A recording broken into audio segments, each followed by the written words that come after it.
what Josiah makes here, we got us a load of Apaches. Meanest bunch of cutthroats ever walked on 2 feet. Heard tell of them. Come through Mobile a while back. Caused quite a stir then. Wasn't they being held over at Fort Pickens in Pensacola? That's strange, I thought. Papa never mentioned anything about the Apaches before. But then again, he wouldn't talk about them unless they had something to do with food, clothing, or the farm.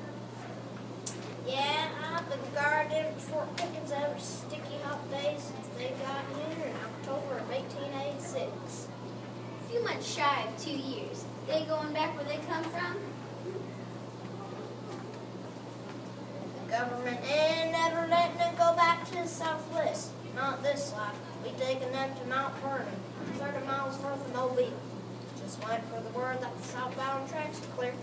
Next week, I'm out of this man's army, and I'm going back to Ohio, not coming south of the Mason-Dixon, not again this side of judgment. Amen. A civilian stepped out of the fifth coach, dressed much like the Apaches.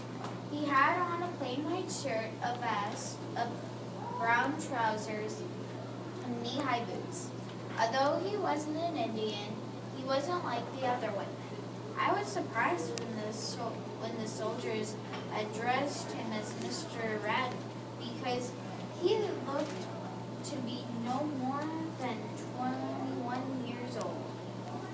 And when Mr. Ratton snapped an order, the troops swiftly moved and unlocked and opened the third coach. Through the open window, I heard Mr. Ratton speak to one of the Indians in what I supposed was Apache. Then he spoke English again. The face of the woman across from Geronimo was creased with concern. She jumped to her feet, saying something to Mr. Root. I couldn't make it out. It sounded like a question. A boy sitting next to Geronimo seemed to be worried too. Mr. Ratton answered in a calming and respectful voice. Nothing is what happened in Geronimo.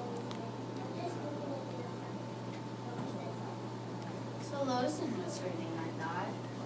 The fact that she stood up to defend Geronimo when no of the other women did made me curious. There was something special about Lozen.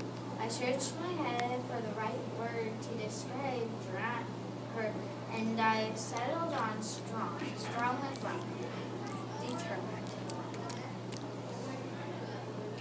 4 armed guards came to take Geronimo on the short walk from the third coach to the first. 1 man in front, 2 on each side, and 1 in the back.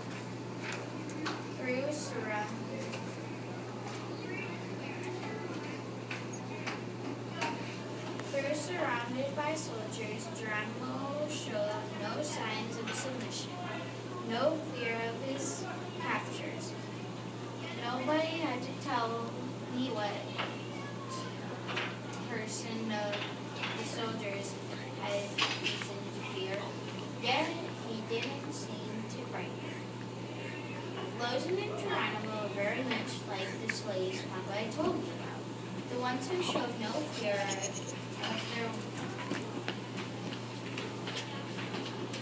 of their white masters, the lashers called crazy. When they felt bound or when they couldn't break their spirit, I got a good look at the old warrior as he came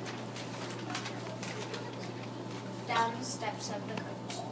His head rested squarely on his shoulders, the same way Papa held his. There was a sureness in his walk and a straightness in his back that reminded me very much of Papa.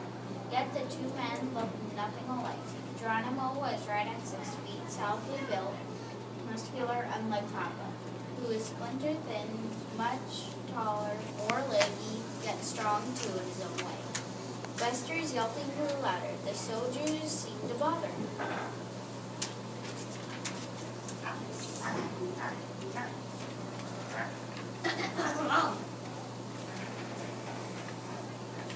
One of the corporals leading Geronimo was ready to hit the dog with the butt of his shotgun.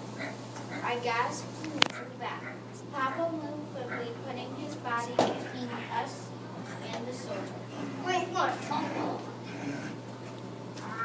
That'll do, Jameson. And please. Just then, Geronimo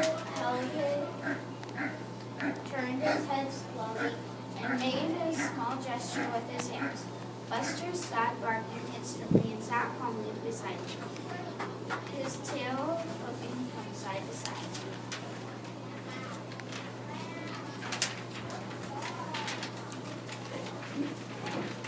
Did you see that? I believe what they said. Geronimo does have magic powers.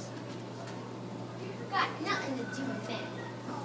He's just got away with animals. My wife's taught that joke. It's called kindness. It works better than beating a poor animal.